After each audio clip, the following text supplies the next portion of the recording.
అనుకోరా అదే ఆడగిన మరి ఉన్నారో లేరో జనాలు అంటే నేను ఒక మాట చెప్పిన అక్క మొట్టమొదటిసారి గడిల బద్దలు కొట్టే అవకాశం వచ్చింది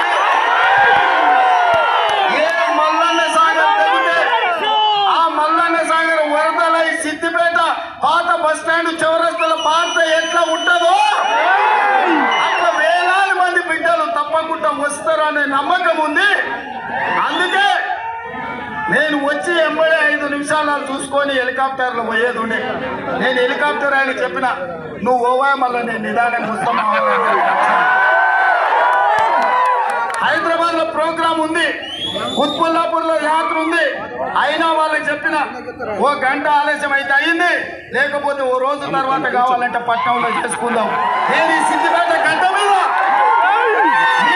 నిలబడి మీతో ఆనందం పంచుకోవాలని ఎందుకంటే మీరు ఎన్నో కష్టాలను ఎన్నో అక్రమ కేసులను ఎదుర్కొని మీరందరూ ప్రవాహమై ఈ రోజు ఈ సిద్దిపేట పాత బస్టాండ్ చౌరస్తాకు వచ్చారు ఈ నిర్బంధాల మధ్య ఈ ఆధిపత్యాన్ని ఛేదించుకొని ఈ సిద్దిపేట ప్రజలు స్వేచ్ఛగా పాత బస్టాండ్ చౌరస్తాకు వస్తే ఇతర ప్రోగ్రాములోనే నేను హడావిడిగా పోతే నేను నిజంగా మీ పౌరుషాన్ని గుర్తించను నైతా అందుకే ఇవాళ సిద్దిపేటల బిడ్డల పౌరుషాన్ని చూసినా నాకు సంపూర్ణమైన విశ్వాసం కలిగింది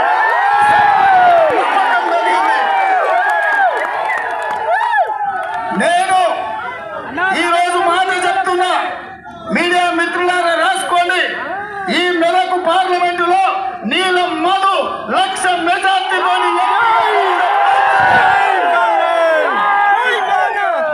సిద్దిపేటలో కాంగ్రెస్ పార్టీకి మెజార్టీ వస్తుంది ఆ మెజార్టీ పార్లమెంటు మొత్తం మీద 1,00,000 ఓట్ల మెజార్టీతోని నీలం మధు గెలవబోతుందని నేను ఈరోజు చెప్తున్నా 20 ఏళ్ళు ప్రతిపక్షంలో నాకు అనుభవం ఉంది ప్రజలు ఎట్లా చేస్తారో నేను గుర్తుపడతా వాళ్ళలో ఉన్న కసి ఒక్కొక్కడు 100 మందికి సమానం 20,000 30,000 అని మీరు లెక్కేసుకుంటున్నాం ఒక్కొక్క కార్యకర్త 100 ఓట్లకు సమానం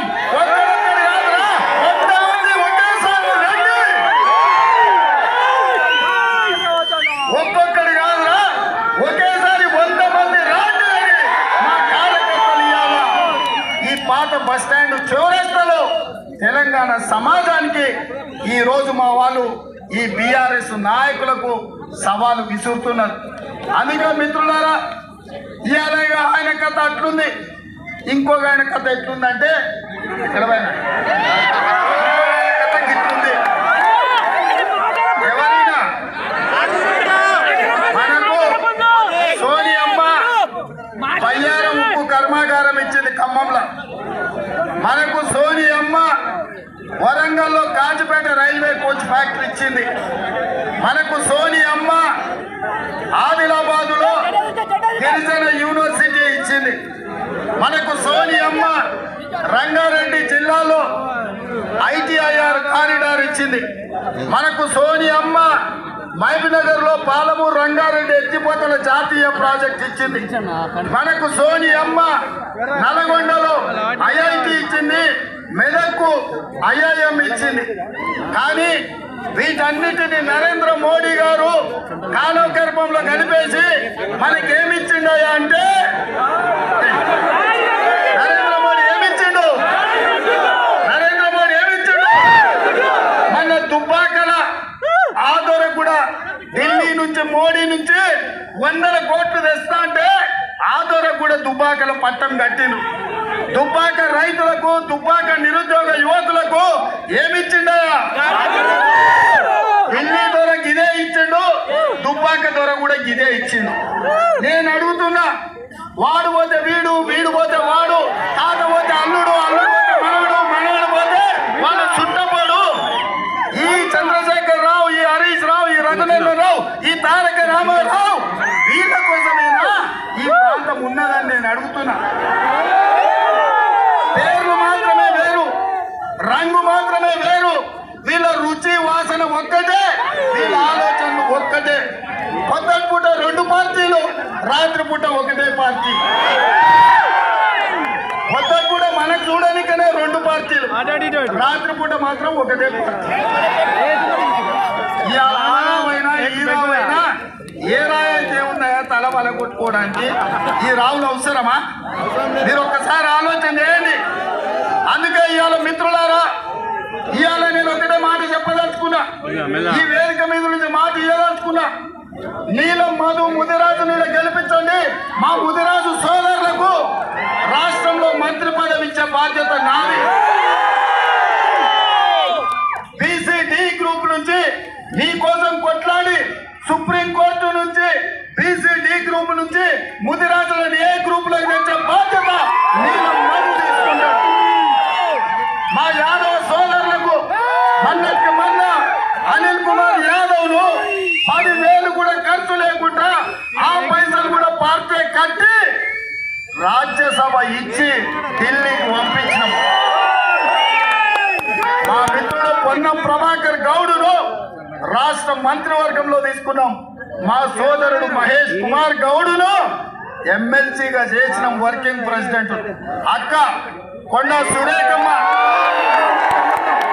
మా నేత కార్మికురాలు, మా అక్కను ఇవాళ మంత్రిగా చేసి మీ మెదక్ జిల్లాకు ఇన్ఛార్జిగా పెట్టినాం.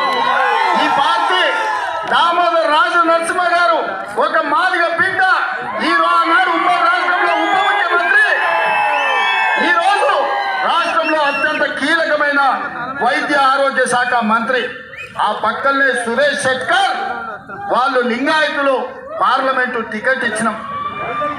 ఇంతకంటే సామాజిక న్యాయం కాట శ్రీనివాస్ గౌడ్ కు పటాన్ చెరువులో మధును కాదని టికెట్ ఇచ్చినాం. అవునా? ఆయనలో మధుకు న్యాయం చేయలేకపోయినామని నేనే మధును పిలిపించి సోనియామ్మతో మాట్లాడి ఆనాడు న్యాయం చేయలేకపోయినాం. ఈనాడు ఎంపీ టికెట్ ఇచ్చి న్యాయం చేద్దాం. యువకుడు 30 ఏళ్ళు పేదలకు అండగా నిలబడతాడని ఇవాళ వారికి టికెట్ ఇచ్చినాం. మిత్రులారా, ఇంత సామాజిక న్యాయం, ఇంతమంది బలహీన వర్గాలకు, దళితులకు, గిరిజనులకు ఏ పార్టీలో అయినా స్థానం ఉన్నదా అని నేను అడుగుతున్నా. మీరు ఒక్కసారి ఆలోచన చేయండి. సీతక్క ఒక ఆదివాసీ బిడ్డ, బలరాం నాయక్ ఓ లంబాడి సోదరుడు, ఇవాళ వీళ్ళందరూ రాష్ట్ర స్థాయిలో, జాతీయ స్థాయిలో నాయకులు అయినరంటే, అదే విధంగా బలహీన వర్గాలకు 16 కార్పొరేషన్లు ఇచ్చి అన్ని కార్పొరేషన్లకు చైర్మన్లు నియమించిన. లాస్ట్కు ఫిషర్మెన్ నుంచి మా మెట్టు సాయిని కూడా ఇవాళ కార్పొరేషన్ చైర్మన్గా చేసినాం. ఇంతకుముందు ఎప్పుడైనా ఇది జరిగిందా? ఇంతకుముందు ఎప్పుడైనా చూసిండ్రా? ఇవాళ ఈ ప్రభుత్వం ఇందిరమ్మ రాజ్యం, పేదల ప్రభుత్వం, ప్రజా పాలన ఇది. అందుకే ప్రగతి భవన్ పేరు మీద ఒక గడి నిర్మించుకుంటే ప్రమాణ స్వీకారం చేసిన రోజే పక్కలు పట్టినాం, ముళ్ళ కంచెలు తొలగించినాం. పేదవాళ్ళు సరాసరి అక్కడికి వచ్చేటట్టు చేసినాం. దానికి జ్యోతిరావు పూలే పేరు పెట్టుకున్నాం మనం. ఇవాళ ప్రతి బలహీన వర్గాలకు, దళితులకు, గిరిజనులకు, మైనారిటీలకు షబ్బీర్ అలీ గారు ఓడిపోతే ప్రభుత్వ ప్రత్యేక సలహాదారు కింద ఓ మైనారిటీకి అవకాశం ఇచ్చినాం.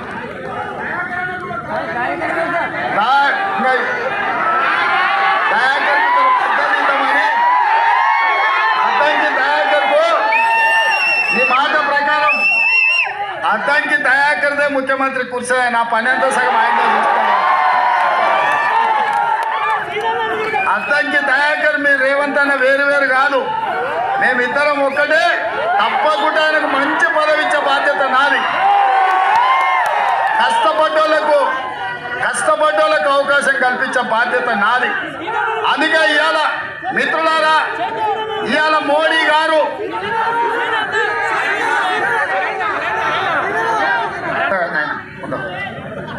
ఇవాళ మీ ద్వారా ఇప్పుడే మరి మా వాళ్ళు చెప్తారు ఏమని, క్యాంప్ ఆఫీస్లో హరీష్ రావు ఉన్నాడని. ఆయనకు ఒకటే మాట చెప్తున్నా, నేను 15 ఆగస్టు లోపల 2 లక్షల ఆయన నువ్వు చేయలేవన్నాడు, నేను చేస్తా అన్నా. ఆయన రాజీనామా చేస్తా అన్నాడు. ఇప్పుడు నేను చెప్తున్నా, హరీష్ రావు గారు రాసి పెట్టుకో, కొమరవెల్లి మల్లన్న సాక్షిగా ఈ రాష్ట్రంలో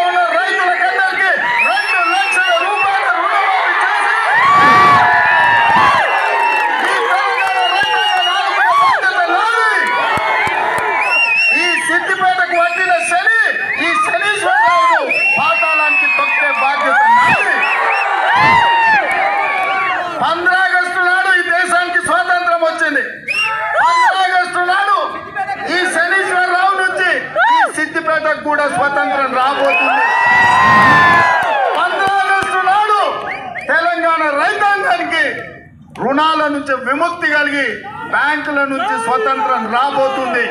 అవునా? కాస్కో హరీష్ రావు, కాస్కో 15 ఆగస్టు వరకే నీ ఆటలు, నీ పప్పులు సిద్దిపేట గడ్డ మీద. మళ్ళా వస్తా, సిద్దిపేటకు కొత్త ఎమ్మెల్యేని గెలిపిస్తా. నువ్వు రాసుకో. 15 ఆగస్టు నాడు మీడియా మిత్రులారా రాసుకోండి. రుణమాఫీ చేసి మళ్ళా ఇదే చౌరస్తాల పాత బస్ స్టాండ్ లో సమావేశాన్ని పెడతా. రైతులు 1,00,000 మందితో ఇక్కడనే పెడతా. 2 లక్షల రుణమాఫీ చేసి 1,00,000 మందితో ఇదే చౌరస్తాల మళ్ళా సమావేశం పెడతా. రైతు రుణమాఫీ చేసి హరీష్ రావు రాజీనామా సిద్ధంగా రాసి పెట్టుకో. నీ లెక్క, నీ పత్రం మొత్తం అంతా తేలుస్తా. ఇక ఈయనది ఇట్లా, ఇక ఆయన అట్లా. మోడీ గారు నిన్ననే మీదకి వచ్చిపోయి, ఆయన పాపం రఘునందన్ రావు గారు రోజు కేసీఆర్ మాట్లాడే స్పీచ్ల కాగితం జిరాక్ తీసుకుపోయి ఆయనకి ఇచ్చినట్టున్నాడు. నన్ను తిడుతున్నాడు, గ్యారంటీలు అమలు చేయలేదంటాడు. అయ్యా, వచ్చిన 100 రోజుల్లో 5 గ్యారంటీలు అమలు చేసి ఆడబిడ్డలకు ఆర్టీసీ బస్సులో ఉచిత ప్రయాణం ఇచ్చినాం, 500 రూపాయలకి సిలిండర్ ఇచ్చినాం, 200 యూనిట్లు ఉచిత కరెంట్ ఇచ్చినాం, 10 లక్షల రూపాయలు రాజీవ్ ఆరోగ్యశ్రీ అమలు చేసినాం, 4,50,000 ఇందిరమ్మ ఇల్లు 22,500 కోట్లతోని అమలు చేసినాం. 3 నెలల్లో 30,000 ప్రభుత్వ ఉద్యోగాలు ఇచ్చినాం.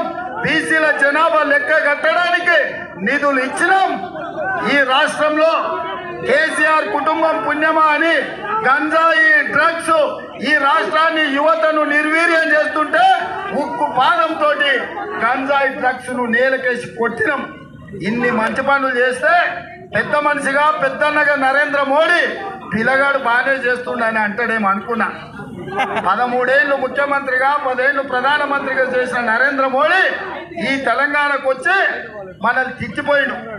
ఆయన నేను అనుకున్నా బయ్యారం ఉక్కు కర్మాగారం ఇస్తాడేమని, ఇయ్యలే. రైల్వే కోచ్ ఫ్యాక్టరీ ఇస్తాడు అనుకున్నా, ఇయ్యలే.